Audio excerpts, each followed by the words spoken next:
চট্টগ্রাম আইনজীবী হত্যাকাণ্ডে জড়িতদের ২৪ ঘন্টার মধ্যে গ্রেফতারের দাবি জানিয়েছেন বৈষম্যবিরোধী ছাত্র আন্দোলনের আহ্বায়ক হাসনাত আবদুল্লাহ।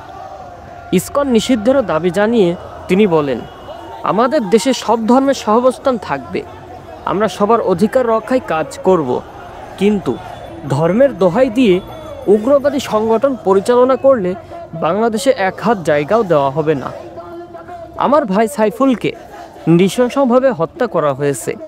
এই ইসকনকে সন্ত্রাসী গোষ্ঠী হিসেবে নিষিদ্ধ করতে হবে।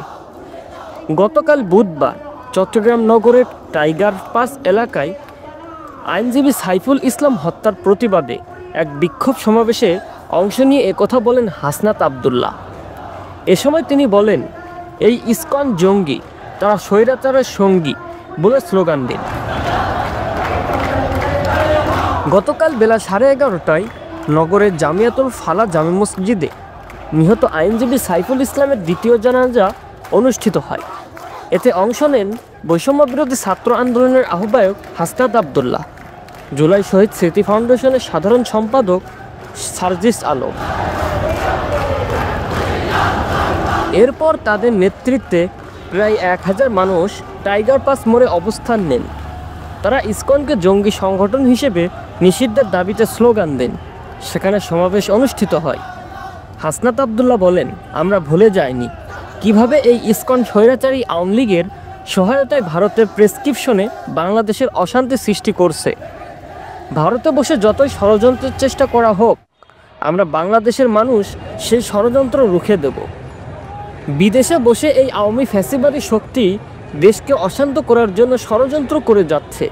আমরা বলে দিতে চাই, আওয়ামী লীগের পুনর্বাসন এই বাংলাদেশে হবে না। সমাবেশে হাসনাত আবদুল্লাহর পাশাপাশি বক্তব্য দেন জুলাই শহীদ স্মৃতি ফাউন্ডেশনের সাধারণ সম্পাদক সার্জিস আলম, বৈষম্য বিরোধী ছাত্র আন্দোলনের কেন্দ্রীয় কমিটির সদস্য রাসেল আহমেদ, কেন্দ্রীয় সহসমন্বয়ক খান তালাত মাহমুদ প্রমুখ।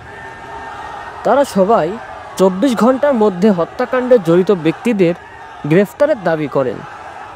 সার্জিস আলম বলেন, আমরা সব ধর্মের প্রতি সহানুভূতিশীল, কিন্তু কেউ যদি সহানুভূতিকে দুর্বলতা মনে করে তাহলে ছাড় দেওয়া হবে না। এই চট্টলায় ইসকনের জায়গা হবে না। আমরা 16 বছরে খুনি হাসিনাকে দেশছাড়া করেছি।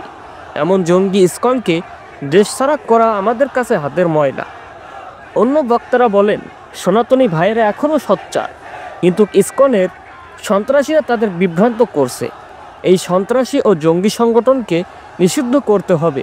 হত্যায় জড়িত ব্যক্তিদের দ্রুত গ্রেফতার করে তাদের বিচার করতে হবে, তা না হলে ছাত্র জনতা রাজপথ ছাড়বে না।